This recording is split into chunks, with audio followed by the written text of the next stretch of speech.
Donc le sujet aujourd'hui c'est Slow Food. On a deux membres du C2D, donc Gilles Renous et Jean-Baptiste Cazenave, qui font partie de ce mouvement et qui vont vous faire une petite présentation. Juste derrière, il y aura un petit débat. Et puis après, comme d'habitude, vous pourrez vous servir pour manger. Ce coup-ci, on a essayé de faire un petit peu dans l'esprit Slow Food. Voilà. Quand même. Donc, bon débat. Oui, bonjour à tous et à toutes, parce que vous êtes vraiment en nombre. Et merci d'être venu pour cette présentation. Donc, je suis Gilles Renous, je suis codéranais, membre du C2D. Et j'y suis aussi à titre d'adhérent à cette organisation qui s'appelle Slow Food. Voilà. Et Jean-Baptiste, je te laisse te présenter rapidement. Jean-Baptiste est toujours aussi membre du C2D, vice-président, vice-président du C2D. Et donc adhérent et puis également président d'un convivium, qui est Convivium Bordeaux-Aquitaine. On aura l'occasion d'en parler tout à l'heure avec Gilles, ce mouvement, parce qu'on va essayer de travailler en binôme. On n'a pas eu le temps de faire beaucoup de répétitions, mais on va essayer de répondre à toutes les questions et surtout de présenter dans un temps très court. Je crois qu'on a qu'une demi-heure, tu nous as expliqué, dans un temps très court, on peut se casser le mouvement. D'accord.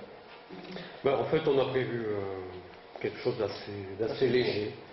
Donc, par contre, on attend beaucoup de réactions de votre part et puis on répondra aux questions. Alors, Slow Food, comme le nom l'indique, vous voyez, c'est slow, c'est plutôt la notion du lent, on prend son temps, etc. Food, tout ce qui est nourriture, alimentation. Donc, il n'y a pas vraiment de traduction de slow food, mais c'est le sens finalement de reprendre le temps de se nourrir. Alors, j'ai mis le entre parenthèses parce qu'on peut le lire de plusieurs façons. C'est prendre le temps de se nourrir, c'est reprendre le temps de nourrir aussi. C'est-à-dire, en fait, on voit que ça concerne toute la chaîne de production finalement. On part du producteur jusqu'au consommateur. Voilà, donc Slow Food travaille sur tout ce processus-là. Voilà. Jean-Baptiste, si tu as quelque chose à compléter, tu n'hésites pas. Voilà. Le mouvement a été fondé en 1986 déjà, en Italie, puisqu'en fait ce sont les Italiens, contrairement au nom, qui pourraient penser qu'il s'agit d'un mouvement américain ou anglais. Les Italiens ont fondé ce mouvement en 1986.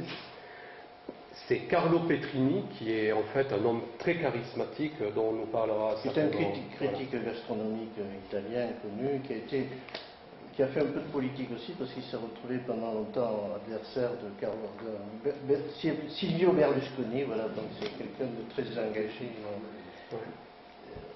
au niveau de l'Italie.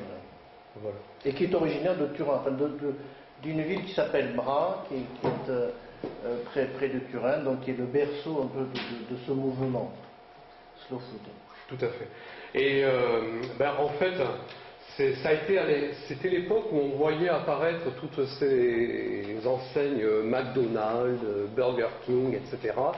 Et avec des amis, Carlo a fondé ce mouvement, justement pour pouvoir lutter contre la standardisation du goût dans le monde. Il ne voulait pas que les Américains nous imposent leur goût. Voilà. Donc c'est de là que provient ce mouvement. Alors, du point de vue de l'organisation, on peut, comme c'est un mouvement mondial, on l'a décomposé. Alors, sur le plan international, ce qu'il faut savoir, c'est que c'est un mouvement qui est reconnu par l'ONU et notamment plus particulièrement par la FAO. Donc vous voyez, c'est quand même quelque chose de sérieux. Je ne sais pas au bout de combien de temps ça a été reconnu par la FAO, tu sais, Jean-Baptiste? Une dizaine d'années. Oui. Une dizaine d'années après la création du mouvement. Il faut savoir qu'au niveau, donc, c'est italien, on reviendra tout à l'heure sur la philosophie un peu du mouvement. Donc, italien, mais très rapidement, ce mouvement s'est développé en Europe.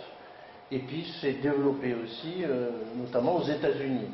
Donc il faut savoir que, même si demain ça risque peut-être d'amener quelques modifications dans la philosophie, on verra des mots tout à l'heure, Il y a aujourd'hui dans ce mouvement international, sur les 100 000, il y a quasiment 50 ou 55 000 qui sont des adhérents des États-Unis. Ce qui veut dire que là aussi, il y a, malgré ce que l'on dise, une prise de conscience forte au niveau des États-Unis, et notamment même au niveau de New York ou autre. De plus en plus, il y a des marchés fermiers, avec notion de circuit court, mais là aussi on reviendra. Et notamment, ils sont en train de relancer aux États-Unis, ce qui est aussi un paradoxe qui peut nous surprendre, ça a priori, notamment la consommation des fromages au lait cru. C'est qu'il y a eu, quelle bataille il y a eu en France, peut-être s'il y a des questions, on reviendra là-dessus, mais au niveau des États-Unis, certains maintenant commencent un peu à revenir dessus. Pour reprendre un peu, il ne s'agit pas de faire de l'anti-américanisme, c'est effectivement ce qui a déclenché, il y a eu un déclic qui a fait que Slow Food a été créé, c'est quand Carlo Petrini, place d'Espagne à Rome, a vu s'implanter un McDo. Donc ça a été un déclic qui a été difficilement admissible ou mal vécu, on va dire plutôt comme ça, et qui a déclenché effectivement ce mouvement avec cette notion par rapport à une nourriture qui serait un peu universelle avec des goûts complètement similaires partout, c'est quand même de revenir un peu à une notion de terroir, de territoire, mais là aussi on reviendra tout à l'heure sur un peu le concept de Slow Food. Voilà, oui. Donc bon, l'organisation sur le plan international, sur le plan national et plus particulièrement en France, c'est 2000 adhérents. Vous voyez, c'est quand même pas une grosse association. Notamment dans le pays justement de la gastronomie, on peut s'étonner de voir aussi peu d'adhérents. C'est un mouvement qui a du mal à se faire connaître. Je pense que le nom même Slow Food n'incite pas forcément les Français à s'y intéresser. C'est pas très communicant, quoi. Quand on parle de slow food, les gens se disent mais c'est quoi? C'est un mouvement américain. On ne pense pas forcément à quelque chose qui promeut la gastronomie, la diversité des goûts, etc. Voilà. Je pense en fait que c'est un frein. Bon, après il peut y avoir aussi d'autres freins. C'était au niveau peut-être du développement du mouvement slow food en France. En France, on a la loi 1901, on a le système des associations, etc. Et justement, c'était comment fédérer finalement toutes ces petites associations locales que l'on appelle les conviviums, ou convivia, hein, si on veut le mettre au pluriel. C'était effectivement comment les fédérer, comment les regrouper, leur donner un mouvement qui rame tous dans le même sens. Et ça n'a pas du tout été quelque chose de facile. On y reviendra peut-être si vous avez des questions sur le sujet. Mais 2000 adhérents, effectivement, c'est quand même pas beaucoup pour un pays comme la France, qui s'intéresse autant à l'alimentation. Peut-être parce que justement, on en ressent moins besoin. Pardon? Peut-être parce que justement, en France, on en ressent moins besoin, parce qu'on peut-être. est moins envahi et moins conquis, en tous les cas, par l'utilisation de ça. Peut-être, ouais. Mais bien qu'il y ait eu une prise de conscience, hein, maintenant si on vous parle de saisonnalité des aliments, etc., ce sont des notions que Slow Food a essayé de développer, et maintenant dont on entend parler chaque fois que vous ouvrez le poste télévision et qu'il y a une émission sur des chefs cuisiniers ou des recettes. Hein. Il y a beaucoup de gens qui le pratiquent. Oui. Qui vont pratiquer sans avoir connaissance de... Oui, aussi. Ouais. Mais on se rend compte, en fait, c'est aussi très générationnel. On se rend compte, en fait, que les jeunes ont moins cette notion-là de saisonnalité des produits. Ils ont tout à disposition, que ce soit du congelé, que ce soit de la conserve, ou que ce soit des produits qui sont importés du reste du monde. Ça ne les choque pas d'avoir une courgette au milieu de l'hiver ou des tomates, voire même des tomates bio au milieu de l'hiver. Parce que là, ça c'est carrément une aberration, parce que c'est peut-être bio sur le plan pesticide dans le pays où c'est produit, mais si on faisait le bilan carbone du kilo de tomates qu'on a dans son assiette au mois de décembre, on peut quand même se poser des questions. Voilà. Donc, Slow Food aurait plutôt tendance à attendre les tomates l'été, voilà, ou attendez les fraises à la bonne saison lorsqu'elles sortiront. Voilà. Alors sur le plan local, il faut savoir que sur Bordeaux, il y a 2 convivia, donc on y reviendra un petit peu sur ensuite. Mais finalement, ce sont des entités qui regroupent quelques dizaines de personnes qui vont fonctionner un peu comme une association avec un président, un secrétaire et un trésorier. Voilà. Et ces conviviats vont organiser dans des activités locales. Donc ça peut être, dans Bicuris Vivisquès, on fait par exemple des sorties sur les marchés ensemble, sans idée préconçue, on fait le marché ensemble. Donc ceux qui reconnaissent les produits, ceux qui savent les choisir, vont transmettre ce savoir aux autres. Et à l'issue du marché, on fait un repas ensemble. Voilà. Donc vous voyez dans le terme conviviat, hein, il y a l'aspect, alors je crois que ça vient vivre ensemble. De vivre ensemble, de festin aussi, les notions chaque fois de convivialité. Voilà. Alors en Aquitaine, on a dans le Béarn en fait, à Pau, on a un convivium. Il y en a un dans le Pays Basque, du côté de Bayonne, qui s'appelle Biziona, un dans les Landes, à Souston, et deux donc sur Bordeaux. Tu veux parler plutôt un petit peu de Bordeaux-Aquitaine? Non, on passe. D'accord. Le concept, alors il y a trois piliers là qui concernent un peu, pour expliquer un peu, qui sont à la base de Slow Food. C'est une alimentation qui soit bonne, propre et juste. Donc ça me permettra maintenant de faire une déclinaison sur la terminologie, ou comment on entend la notion de bon. Alors, en ce qui concerne une alimentation bonne, on est bien, ce qui nous concerne au niveau de l'origine de Slow Food, on est bien dans l'aspect, je dirais, latin. C'est-à-dire, bon, pour nous, un produit qui est bon, c'est un produit qui a du goût, qui donne du plaisir. C'est là où on a quelques divergences, et pour avoir un jour déjeuné avec Carlo Petrini, qui me faisait remarquer, c'est là où on a quelques divergences entre les anglo-saxons et nous, notamment les Américains et nous, je suis en train de dire.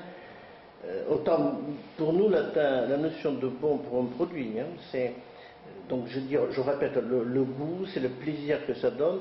Pour un Américain, bon, c'est sain. Oui, c'est plutôt hygiéniste. Voilà, donc c'est pour ça qu'il y a quelquefois, il y aura en termes de terminologie, de philosophie, quelques discussions. On dit aussi la notion de produit bon, on donne également une notion culturelle à l'aliment. Et quand on dit une notion culturelle, c'est... Récemment, il y a un jeune qui me disait « J'adore manger à tête de veau ». Ça paraît pas évident comme ça. Il me dit « J'adore manger à tête de veau parce que lorsque je mange à tête de veau, je pense à la recette de ma grand-mère ou de ma mère. » Dans ce cas, c'était ma grand-mère. C'est-à-dire qu'une recette, ça peut être goûteux.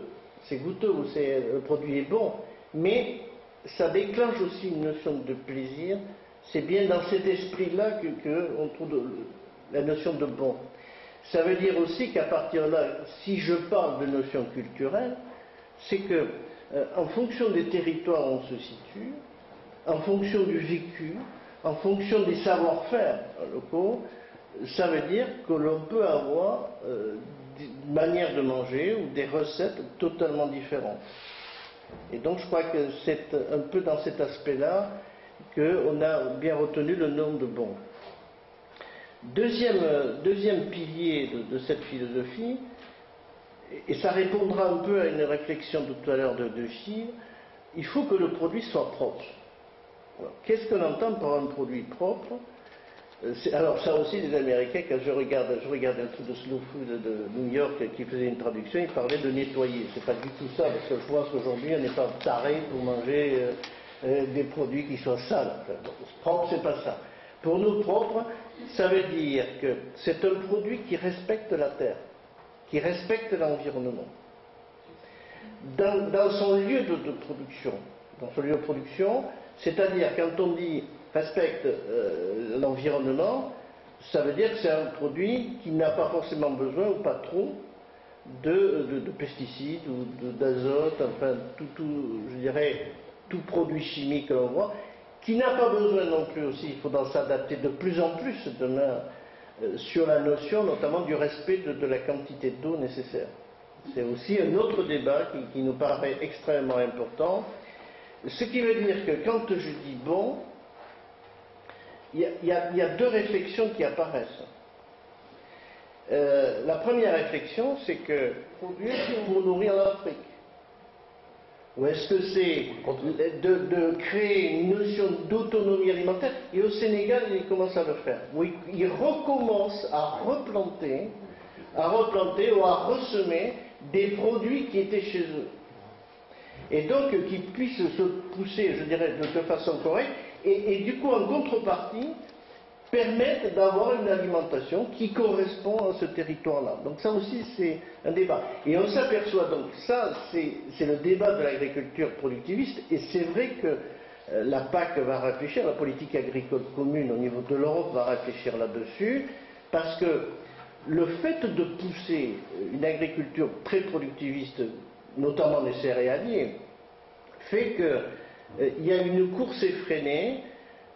D'ailleurs, pour donner un peu la chose de cette course effrénée, c'est-à-dire à produire plus pour essayer de rentabiliser les exploitations, et surtout aussi souvent de payer les différents crédits. Récemment, un agriculteur qui est un céréalier, on va dire dans le sud-ouest de l'agglomération, pas très loin de Pessac, me disait qu'aujourd'hui ils sont équipés de tracteurs extrêmement sophistiqués, donc équipés de GPS qui leur permet de mettre la dose d'azote nécessaire en fonction du repérage par satellite, ça existe. Donc il y a un GPS qui peut aussi conduire le tracteur, peut conduire, je veux dire, garder le sillon. Et il me disait qu'en même temps, il avait un système informatique, donc un ordinateur, qui lui permettait, je dirais, au fil de l'eau, permettait de connaître la valeur, le coût du maïs pour le vendre. C'est-à-dire que le mec a un tracteur avec un GPS qui conduit son tracteur, qui est en train de labourer, pour planter un maïs dont il sait à quel cours il va le vendre et à quel niveau du sillon il va trouver le meilleur. Donc ça veut dire que, du coup, au niveau de ces céréales, ça devient aussi des produits financiers. Et on sait que lorsqu'il y a aujourd'hui, on s'aperçoit que le blé, par exemple, il suffit que le blé augmente légèrement, parce qu'effectivement en Argentine, on a vu le phénomène Argentine, sécheresse en Argentine, pam, le blé augmente. Ah, il se met à pleuvoir, ah, ça rebaisse. Ah, mais il n'a pas plu autant qu'on veut, pam, ça remonte. Et donc chaque fois qu'il y a une hausse, instantanément, il y a un problème de malnutrition, de non-nutrition, et donc une famine qui rebelle. Ce qui fait que lorsqu'il y a eu ces crises, qu'il y a eu notamment en Ukraine, avec le blé, parce qu'ils ont eu des gros problèmes de sécheresse, automatiquement, le nombre de gens qui meurent de faim est reparti à la hausse, mais de façon importante. Donc ce qui veut dire que cette notion d'agriculture productiviste a aussi ce type de conséquences, et donc il est important qu'au niveau de la notion propre, on puisse permettre une agriculture, enfin une auto-alimentation qui permette aussi de réguler, mais surtout de ne pas jouer, de ne pas fluctuer en fonction de tout ça. Autre aspect du propre, mais je ne vais pas écarter, c'est quand même le problème des OGM. Le problème des OGM, c'est... Alors, je n'arrive pas de dire aujourd'hui, je ne vais pas du tout rentrer dans un domaine de santé, ce n'est pas l'objet de la journée, mais ce type de produit OGM a des conséquences aussi sur la chaîne autour, sur la biodiversité autour. Et on s'est aperçu, lorsque les Américains ont implanté du maïs hybride, notamment au Mexique, il y avait une plante qui a quasiment disparu, qui était l'amarante. L'amarante, c'était une plante qui pouvait servir à faire des soupes et tout ça, et donc qui a mené un complément alimentaire mexicain. Plus d'amarante, problème de famine au Mexique. Ce qui veut dire qu'au niveau des OGM, il ne s'agit pas de rentrer dans un débat de santé, mais c'est un produit qui a des conséquences sur la biodiversité, et c'est bien sûr ce que j'appelais l'autonomie alimentaire qui effectivement prend un coup et donc diminue. Donc même en Inde aujourd'hui, c'est en train d'interdire les OGM, parce que l'autre problématique, et qui me paraît qui est beaucoup plus grave, c'est qu'avec les OGM, ce n'est plus le producteur qui a la maîtrise de la semence, c'est les grands groupes tels Monsanto et cette Bayer, pour ne citer que. Donc là aussi, c'est la notion de propre, donc c'est un produit qui doit un peu respecter. Et propre ensuite, je te laisse après, la notion de propre après, c'est là où, pour reprendre ta réflexion tout à l'heure, c'est Respect de l'environnement, ça veut dire que même si je fais dans des bonnes conditions, respectant l'eau, sans produits pesticides, un produit, et que je lui fais traverser la moitié de la planète, ce n'est pas non plus un produit propre. C'est un peu, pour reprendre un peu ce que tu disais tout à l'heure, la notion de saisonnalité, mais on verra avec tous les mouvements qui sont. Et troisième pilier, c'est un produit qui soit juste, c'est-à-dire qui puisse rémunérer, où les paysans, enfin les agriculteurs, puissent vivre honorablement. Et c'est vrai qu'aujourd'hui, avec cette prise de conscience qu'il y a eu avec Slow Food, et on verra avec d'autres mouvements aussi, fait que depuis quelques années, on voit apparaître aujourd'hui une philosophie, ou une pratique plutôt, qui permet de respecter ou d'avoir une contribution juste avec les agriculteurs, c'est la valorisation ou la mise en évidence, notamment j'ai vu par le Conseil général, que ce soit le Conseil régional ici, de ce qu'on appelle les circuits courts. Donc ça veut dire que direct producteur-consommateur, qui fait que le fait d'éliminer intermédiaires fait que les revenus pour l'agriculteur sont supérieurs, et d'autre part, je dirais, pour l'achat pour le particulier, est bien moins élevé. Donc c'est bien là que la notion, je disais, d'agriculture productiviste, qui a ses limites, parce qu'obligé d'être un produit financier, ou est obligé d'avoir X intermédiaires pour pouvoir, et donc renchérir de fait ce type de produit. Voilà donc les trois piliers: une alimentation qui soit bonne, au sens où on l'a dit tout à l'heure, au sens latin, qui soit propre, respect de l'environnement, et qui soit juste par rapport à l'agriculteur ou au producteur de ça. Voilà. En fait, je voulais juste rebondir sur l'aspect des semences, parce que c'est quand même un problème. C'est un vrai problème. Il faut savoir que, effectivement, avec les nouvelles semences, elles sont très souvent brevetées. Donc, ça pose des problèmes de propriété industrielle. Et les grandes firmes, qui sont évidemment des firmes américaines ou suisses ou françaises, etc., interdisent aux agriculteurs de réutiliser la semence comme cela a toujours été fait dans l'histoire. Les agriculteurs récupéraient une partie de leur culture et la retravailler l'année suivante dans les champs. Et aujourd'hui, les Monsanto, les BASF, etc., interdisent cette pratique. Et notamment avec les OGM, on se retrouve avec des paysans, au sens noble du terme, parce que c'est vraiment un métier noble, ces paysans qui deviennent finalement un petit peu les esclaves de ces firmes internationales. Il faut en être conscient de ça. Et justement, c'est pour ça qu'on se bat aussi contre les OGM, parce que vous voyez que ça ne répond pas aussi au sens du juste, finalement, à l'autonomie, la liberté de l'agriculteur, du paysan. Voilà. Et tout ça, finalement, ça repose sur un principe, c'est celui du consommateur. En fait, lorsque vous achetez, vous avez une certaine puissance finalement, puisque vous avez le choix d'acheter les produits qui vous sont proposés, et donc de donner de l'argent finalement aux organisations qui répondent le plus à votre sensibilité. Voilà, donc la notion de consommateur. Alors les actions qui sont menées, on en a un petit peu parlé, donc le travail sur la biodiversité alimentaire, Jean-Baptiste en a déjà parlé, avec deux notions, les arches du goût et les sentinelles. On y reviendra un petit peu tout à l'heure, mais ce sont des projets qui finalement essaient de promouvoir certains produits. Par exemple, dans la région, vous connaissez peut-être l'artichaut de Mâcon. Vous connaissez peut-être la pomme de terre d'Ésine. Voilà. Donc il faut savoir que, surtout la pomme de terre d'Ésine, elle est dans un milieu urbain.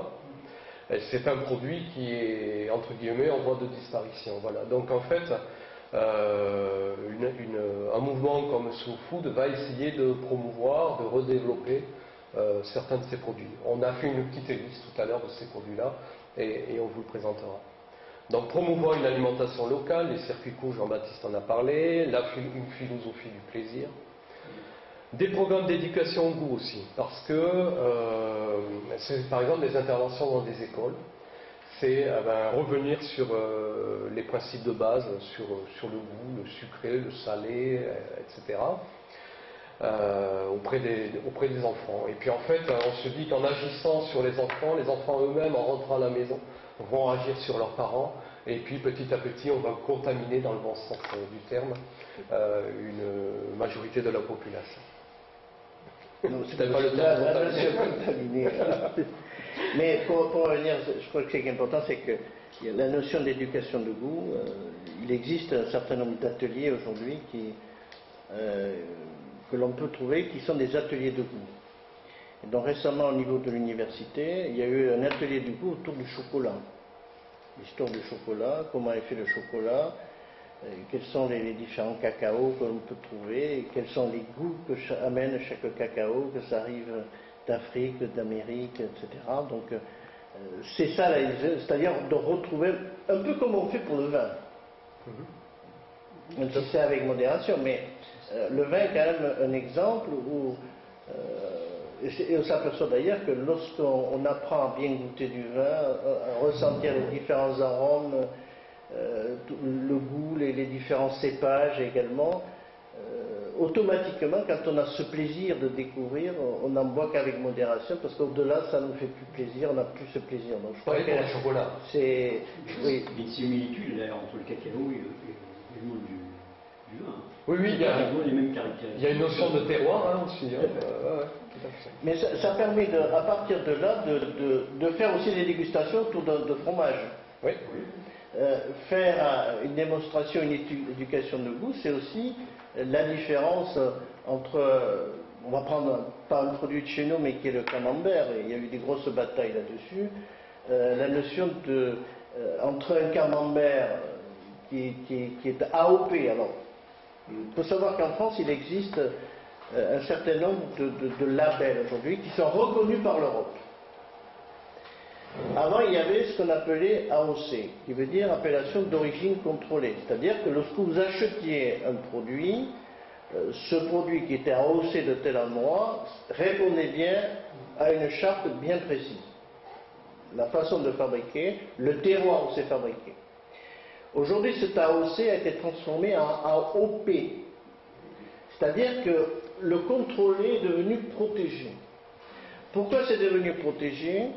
Parce qu'on a eu quand même des grosses batailles juridiques au niveau de l'OMC, c'est-à-dire que l'Office mondial de commerce, entre le continent américain et nous, Européens. Nous, quand on parle de sauterne, c'est bien un vin blanc liquoreux qui est produit dans certaines conditions de vendange plus ou moins tardive dans un territoire donné autour de la ville de Sauternes. Voilà ce que ça veut dire. Pour un Américain, Sauternes, c'est une marque. On s'en fout qu'il soit fabriqué à Sauternes ou pas, je donne Sauternes. C'est pour ça qu'il y a eu une première bataille autour de Champagne. Champagne, on sait ce que ça veut dire, c'est un produit qui est un vin blanc pétillant qui est fait en Champagne, mais ils avaient pris le nom de Champagne pour en faire un parfum. Ça a été une des premières batailles où les États-Unis ont perdu, ce qui est une bonne chose aussi. Donc ça a été, on est bien attaché à cette notion AOP. Et au niveau de camembert, c'est là où il y a les pièges.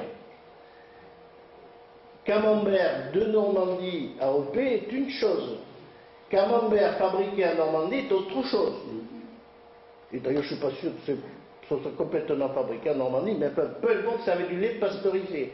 Mais l'éducation du goût permet, lorsque vous faites des dégustations, mais faites-le quand vous allez voir. Vous prenez un camembert AOP, lait cru, un camembert normal, lait pasteurisé, goûtez.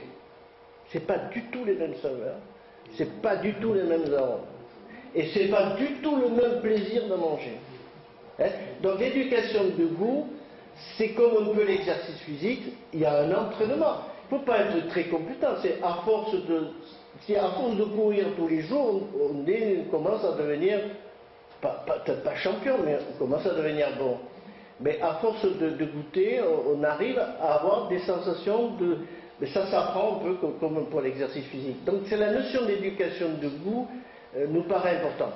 Pour revenir, donc je parlais d'AOP tout à l'heure des labels, il y a aussi un autre label qui existe, qui s'appelle IGP, qui est Identification Géographique Protégée. Donc il y a un certain nombre, par exemple le foie gras est une identification protégée, alors là, juridiquement protégée, c'est-à-dire que personne ne peut appeler aujourd'hui foie gras du sud-ouest si ce foie gras n'est pas produit avec des canards élevés dans la région du sud-ouest, c'est-à-dire Aquitaine, Midi-Pyrénées, plus Corrèze.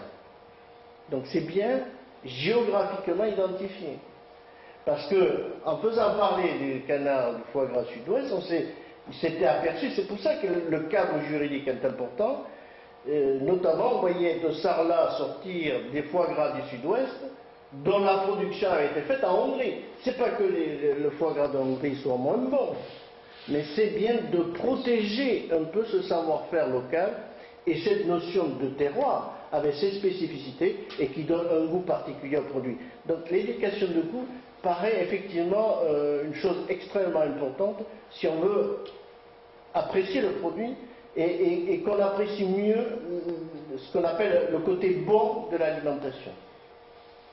Et finalement, tu as parlé aussi un petit peu du dernier item, qui était donc sauvegarde et promotion d'une conscience publique, des traditions culinaires et des mœurs. Donc je ne reviens pas dessus, un petit peu abordeux dessus. Je vais faire un petit peu le gardien du temps. Normalement, Ouais. c'est fini.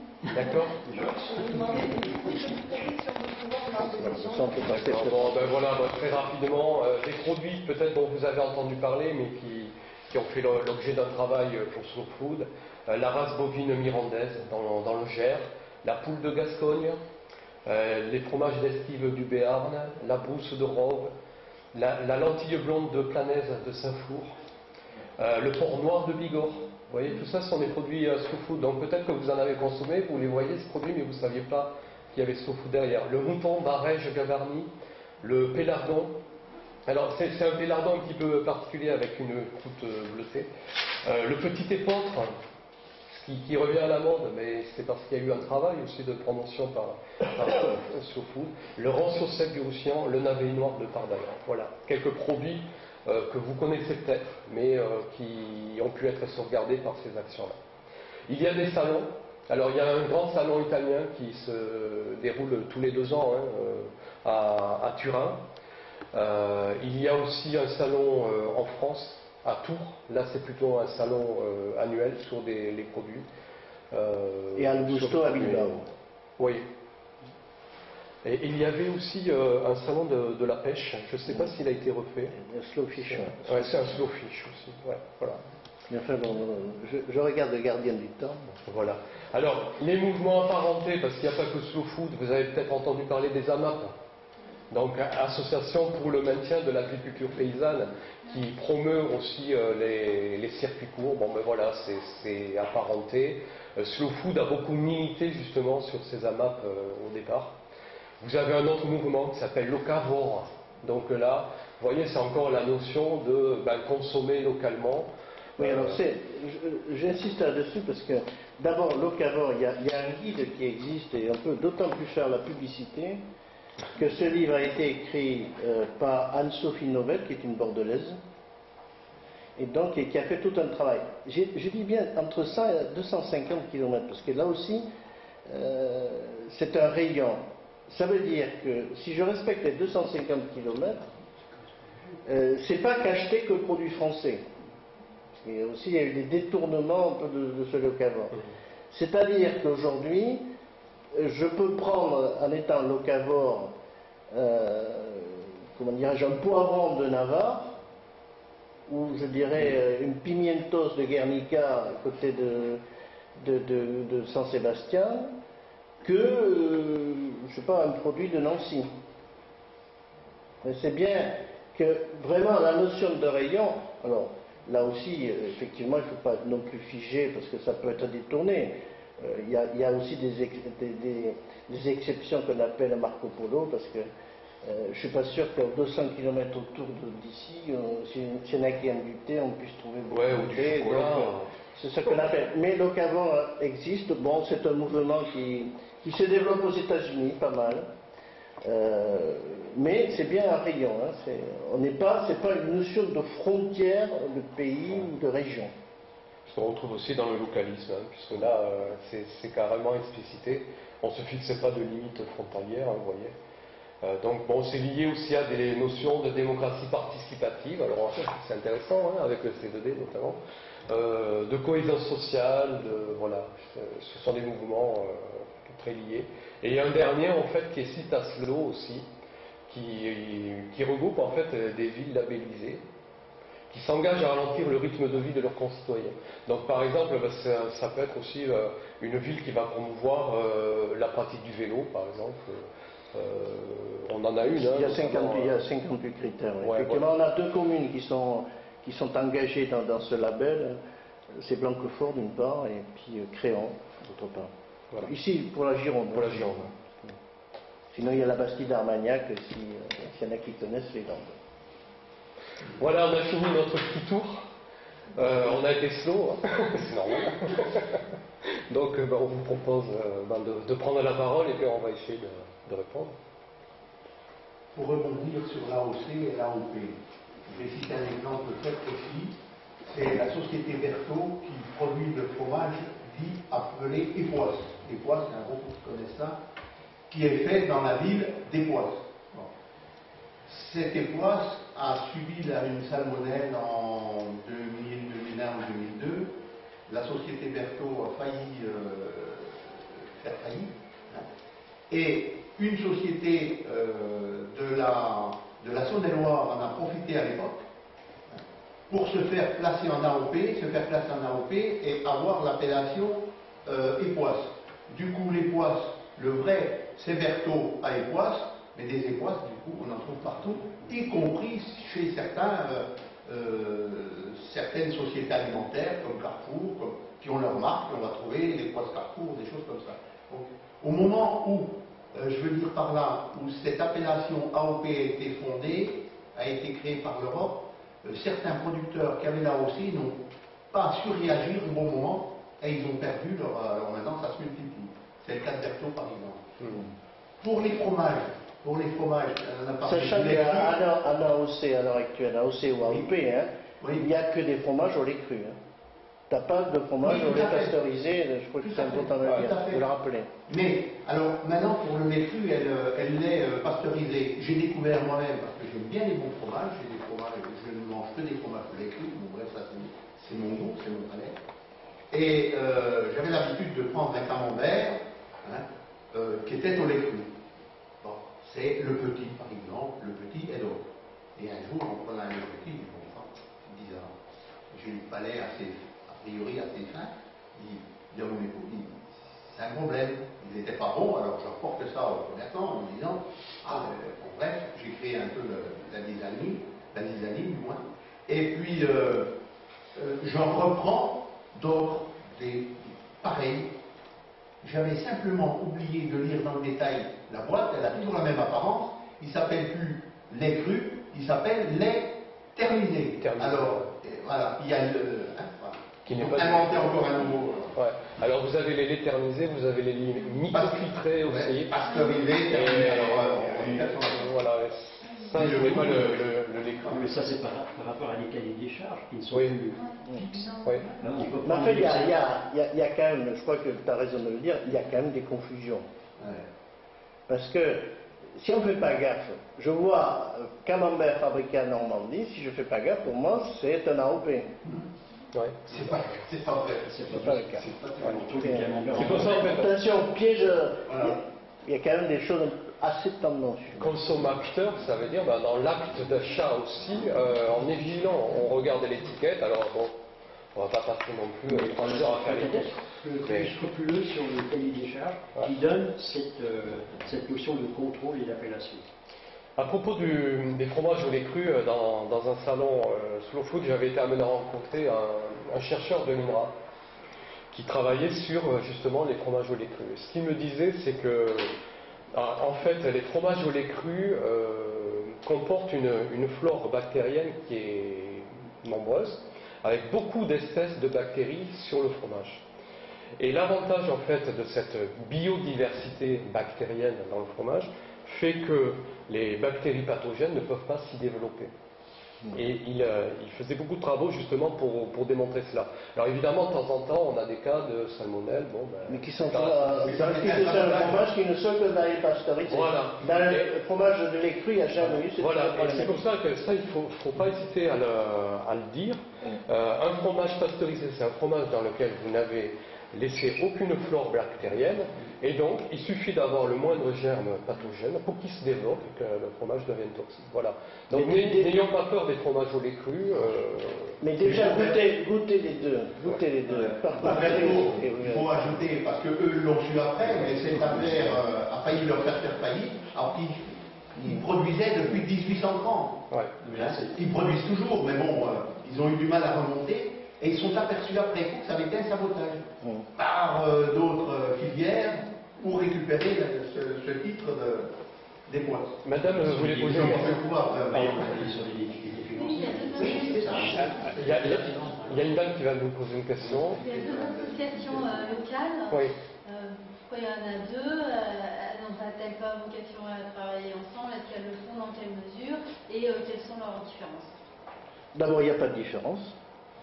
C'est historique parce que ça s'est fait à l'époque dans le contexte que, effectivement, aujourd'hui, il y a une réflexion à regrouper les deux parce qu'on n'est pas très nombreux, ni d'un côté ni de l'autre, mais on fait tout le mal. Alors, à l'origine, dans l'un, il y avait plus des critiques gastronomiques et un peu cet aspect-là. On n'a pas parlé de Terra Madre, mais je dirais qu'en deux mots dans la foulée. L'autre était beaucoup plus proche, c'est-à-dire auquel j'appartiens, beaucoup plus proche des producteurs, et même soutenu par les producteurs. Donc on est parce que l'importance aussi de Slow Food, c'était d'être un réseau mondial et donc de pouvoir faire participer ou échanger quelques savoir-faire pour améliorer la qualité. Mais il n'y a pas de différence. Il y a des activités communes, des repas. Tout à fait. Alors, Terra Madre, c'est une nouvelle opération, c'est les communautés nourricières, mais là je dis en deux mots. Ça a permis donc de pouvoir développer, pas forcément chez nous, mais dans des pays émergents, ces communautés nourricières et permettre à des producteurs de pouvoir produire un peu leurs produits, enfin leur biodiversité, on va dire. Mais il y a aussi une association qui nous paraît intéressante, c'est l'association du producteur, du consommateur, pour reprendre ce qu'a dit tout à l'heure Gilles, mais aussi les cuisiniers qui ont été effectivement, aujourd'hui se sont impliqués. Au niveau du salon de l'agriculture, notamment à Bordeaux, même à Paris d'ailleurs, au niveau du stand de la région, vous avez un chef qui est Vincent Poussard, qui vient de sortir un bouquin, lequel Vincent fait aussi des démonstrations à partir des produits d'Aquitaine, demain Sud-Ouest, parce que Sud-Ouest et Aquitaine viennent de fusionner en termes de communication pour les produits agroalimentaires, et qui fait des démonstrations autour des produits. Il y a plein de manières de manger de façon différente, enfin plein de manières de manger, notamment l'asperge, parce que la particularité de l'asperge qui arrive maintenant jusqu'au 15 mai, c'est un temps excessivement court. Bon, manger des asperges vinaigrettes tous les jours, au bout d'un moment, on peut peut-être en avoir un peu assez, mais là aussi il y a plusieurs manières de l'accommoder, d'être un accompagnant de la viande, etc. Donc c'est aussi les cuisiniers, chefs cuisiniers, qui peuvent effectivement apporter. Donc c'est vrai que là on n'a pas eu trop de temps, mais il y avait un ancien chef étoilé, Christophe Girardot, qui était prêt à venir un peu faire des démonstrations, ce que l'on peut faire à partir d'un produit local. C'est-à-dire que, pour reprendre un autre exemple bien connu, il existe, on sait que les Portugais, le plat principal c'est la morue, mais ils ont quand même aujourd'hui, on a recensé à peu près 800 recettes autour de la morue. Donc ça veut dire qu'on peut manger de la morue souvent, de façon différente, donc des plaisirs différents, mais toujours le plaisir. Donc en fait, bon, deux conviviums sur Bordeaux, si les deux conviviums... Après, il y a aussi le besoin d'essaimer. Si les conviviums sont trop nombreux, on peut avoir un troisième convivium. Je crois qu'on a la possibilité de constituer soi-même son convivium si on a au moins hein. Enfin, je crois qu'il doit y avoir une taille minimale, hein, peut-être regrouper 10 personnes, et vous pouvez très bien constituer votre convivium. Oui, mais enfin, plutôt, Voilà. plutôt en dehors de territoires où il y a... Où Ou dans les territoires, il y en a pas. pas. Voilà. Moi j'ai une question. D'abord remercie parce que du coup j'ai appris beaucoup de choses.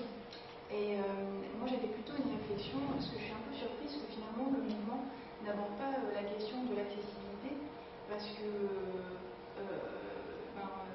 c'est pas forcément évident aujourd'hui dans la société dans laquelle on vit, et je pense notamment aux femmes actives, parce que je pense que si le public représenté aujourd'hui est aussi féminin, c'est que ça pose aussi la question à des mamans qui travaillent d'arriver à faire à cuisiner des produits qui sont sains, propres, effectivement, et respectueux de l'environnement. Donc la question de l'accessibilité, est-ce que c'est facile aujourd'hui de savoir cuisiner avec ce type de produits, et aussi l'accessibilité financière, parce que je pense qu'il y a beaucoup d'idées reçues pour accéder à une alimentation saine.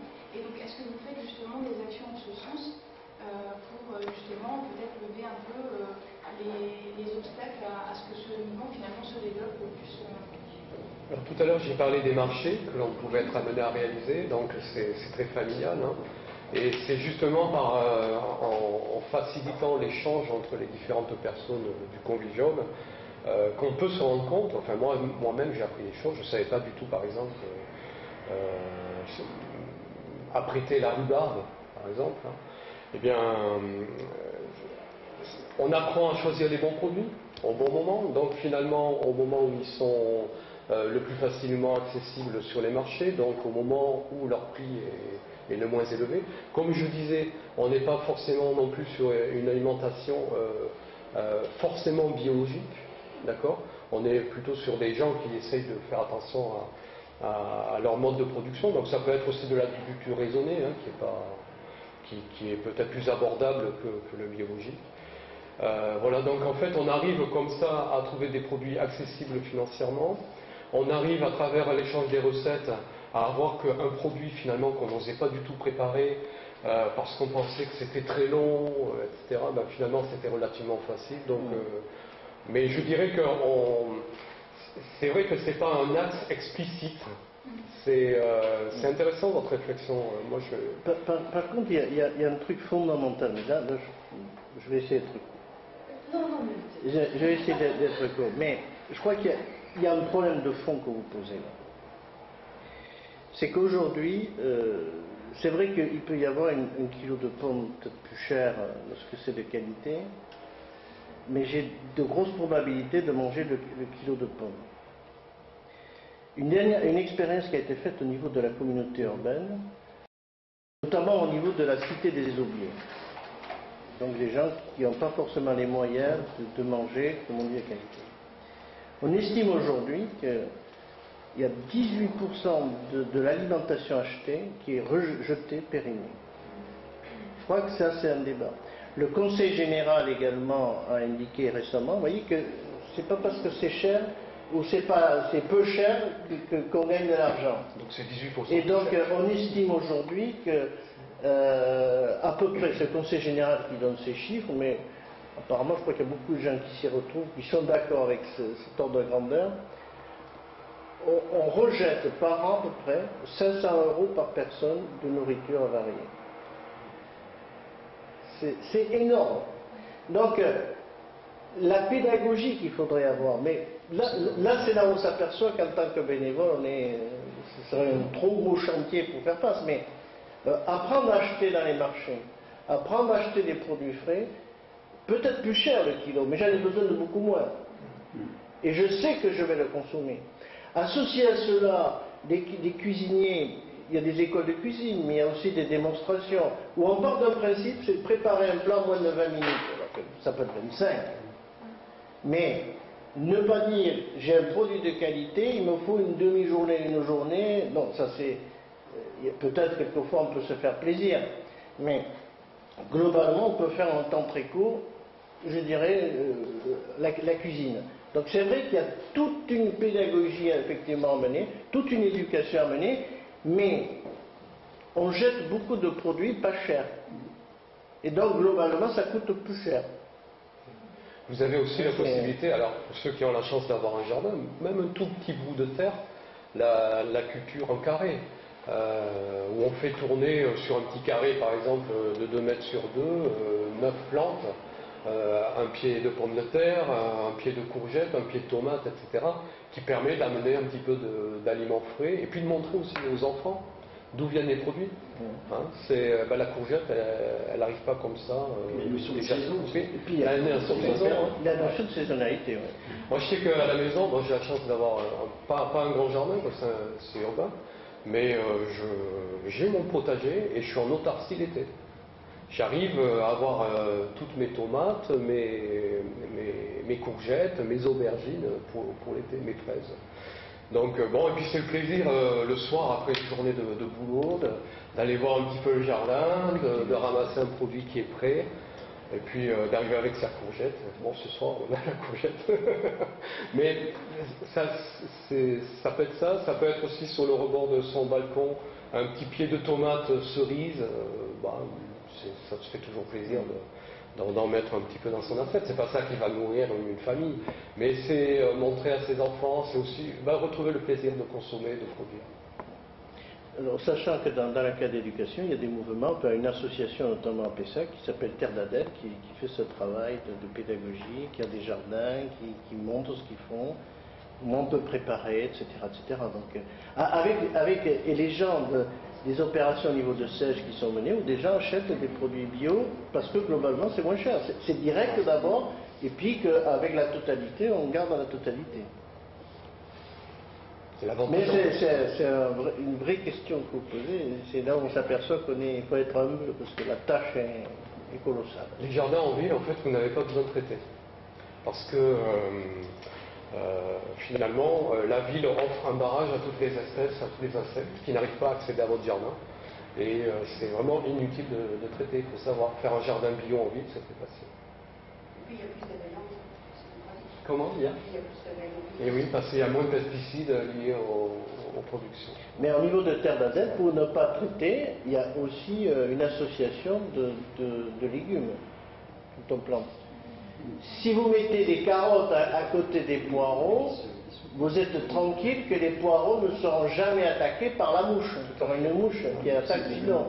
Donc ça veut dire qu'il peut y avoir aussi un équilibre qui existe dans la nature. Et c'est comme les cacaotiers ou les bananiers que font en Afrique aujourd'hui, les manguiers aussi, on essaie d'associer parce que là ça nous permet d'avoir des produits bio parce qu'ils sont complémentaires et donc se chassent les parasites mutuels. Ouais. Et vous replantez une autre espèce. Donc ça peut être comme ça aussi le travail. Ouais. Les jardins en carré, c'est pas mal. À la bibliothèque, à côté, vous pouvez trouver des ouvrages là-dessus qui parlent justement de ce principe de proximité de plantes, de rotation aussi, et qui fait que les parasites n'arrivent pas à se développer. Comment ? Par exemple, ouais. Ou les œillets, on peut aussi associer des fleurs, donc on peut se faire aussi plaisir. Ouais. Okay. Il y a peut-être le travail aussi pédagogique de l'INRA qui sont intéressants à développer aussi. Il y a beaucoup pour évoluer. Leur expérience. En fait, l'INRA, au départ, c'était quand même un centre de recherche qui était là plutôt pour essayer d'augmenter la productivité finalement. Les nouvelles variétés. Alors il y a des nouvelles variétés. Des variétés à s'adapter, parce que pour reprendre la problématique de la vigne notamment, on sait que si le réchauffement continue, et apparemment ça continue, on estime qu'entre 2025 et 2030, on ne pourra plus maintenir le merlot ici, le cépage de merlot. Et le merlot, c'est quand même la base de la rive droite. Quand je dis rive droite, c'est Saint-Émilion, c'est tout ce côté-là. Donc ça veut dire qu'il y aura aussi un phénomène d'environnement, de réchauffement qui a aussi des incidences. Il ne s'agit pas de maintenir une plante pour une plante. Il se peut aussi que le réchauffement ne permette plus, et on le voit d'autre part, de plus en plus d'oliviers pousser chez nous. On ne peut pas dire qu'à l'origine c'était quand même des aberration. Je suis Montpelliérain, je trouve ça vraiment bien. Mais ça pousse bien aujourd'hui, ça pousse bien. Pour moi, l'olivier, c'est médicament. Mais c'est peut-être un signe, hein. C'est certainement même un signe. Si vous êtes de Montpellier, vous connaissez également le CIRAD. Oui, bien sûr, ouais. Ça aussi, c'est très intéressant. Voilà. Au niveau développement scientifique. Alors mon père était à l'INRA, à Montpellier, et justement lui, tout à l'heure je parlais de l'INRA qui était plutôt un organisme de recherche qui travaillait sur la productivité agricole, mais il y avait des chercheurs, et mon père en était, qui faisaient un petit peu de résistance et qui ont développé ce qu'on appelle la lutte intégrée aussi. Alors la lutte intégrée, c'est l'utilisation des parasites. C'est-à-dire, par exemple, comment est-ce qu'on va s'attaquer aux pucerons? On va essayer de développer tous les champignons, les guêpes qui vont pondre, par exemple, des œufs dans les pucerons, qui vont éviter de les voir se reproduire. C'est l'histoire de la coccinelle. Voilà, c'est ça la lutte intégrée. Et ça devient quand même, il y a de plus en plus de chercheurs à l'INRA qui s'intéressent à ces aspects-là. Mais qui devient beaucoup moins productif, justement. Pour répondre à votre question concernant l'INRA, je ne suis pas sûr qu'on ait des terrains d'entente en ce qui concerne les OGM. Ah oui, là, oui. Ah non, mais après... Ouais. Ce sera peut-être le mot de la fin. Un mot bien politique. C'est le mot de la fin FAIM. Il y a M. Gaumet qui peut donner aussi une flexion sur l'Europe. Parce que, à mon avis, ça vient aussi. José, parce que son père est un grand chercheur. Oui, tout à fait. Oui, tout à fait. Non, je parle de José Gaumet. C'est pour ça que je voulais savoir de quel Gaumet vous parliez. Ah oui, non.